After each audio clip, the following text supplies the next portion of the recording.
respeitamos a fé de cada um, né?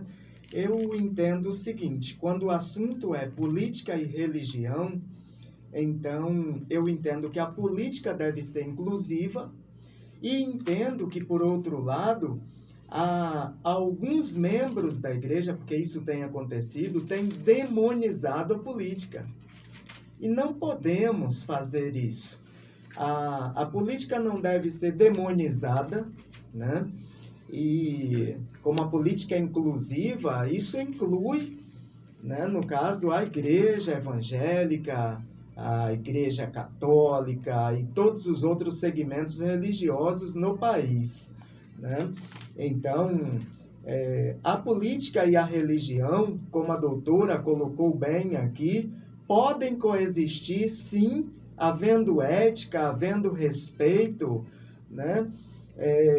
O que não pode existir no caso, por exemplo, um pastor pode se candidatar à política, pode atuar em cargos políticos?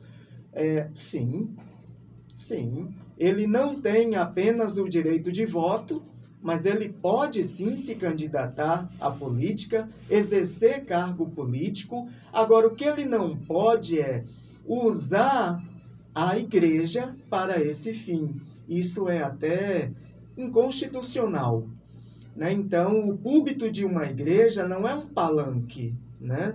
Então, também o corpo de membro de uma instituição como a igreja não está obrigada, né, a votar, a eleger alguém porque pertence àquela instituição. Então, como a doutora colocou aqui, nós precisamos ter coerência ao escolher. Acredito que nem devemos escolher, apontar, porque a igreja, ela existe, como foi a minha primeira fala aqui, independente a igreja, ela existe independente, todas as religiões existem independente do Estado.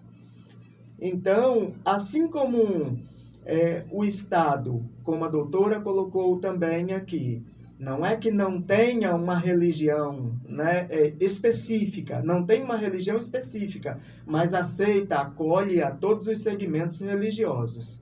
Então, assim, nós temos o nosso papel como igreja, nós temos o nosso papel e é importantíssimo, até complementando as palavras da doutora aqui, nesse final de tarde, eu quero acrescentar o seguinte: a igreja, ela pode e tem contribuído com o Estado, recuperando, ressocializando, reintegrando para a sociedade.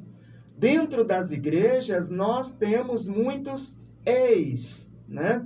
Ex-roubadores, nós temos ex-traficantes, né? E tantos ex dentro da igreja. Então, sabemos que, por exemplo, o Estado tem e deve existir um sistema carcerário, prisional. É importante, é necessário, mas não recupera. Já dentro da igreja, nós temos uma nuvem de testemunho, um arsenal de exemplos verdadeiros de que a fé na palavra de Deus é capaz, sim, de mexer com o psicológico das pessoas, de levá-las a reavaliar sua conduta. Então, é interessante esse trabalho que a igreja faz. Já foi citado aqui o trabalho social que as igrejas fazem. A entrega, né, de uma sopa, de roupas, né, agasalhos. Sempre que há algum problema de ordem, como agora houve até no sul, né, do Brasil, então as igrejas, elas são pioneiras, elas de imediato já se unem, né, nessa obra social. Então a igreja, ela tem o seu papel na política. Então, demonizar a política não é algo viável, não é algo sábio, né? Então, sabemos que coexistem e são distintas a política e a religião. Então, misturar política e religião é algo preocupante. Aí teríamos uma teocracia, isso não é bem visto, estamos numa democracia e queremos continuar nesta democracia. A teocracia eu não vejo com bons olhos. Então, misturar a política com a religião, isso é perigoso, né? Porém, dentro destas instituições, cada uma fazendo o seu papel, podem ser complementares. Isso aqui no Brasil está sendo proibido, o pastor deve saber, é proibido evangelizar índio. Então você não pode evangelizar, e a gente evangeliza índio com os chamados autóctones, né?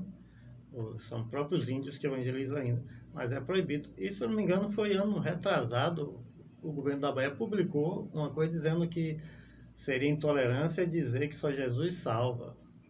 Isso aí seria esse que está falando, da ingerência da política na religião, né?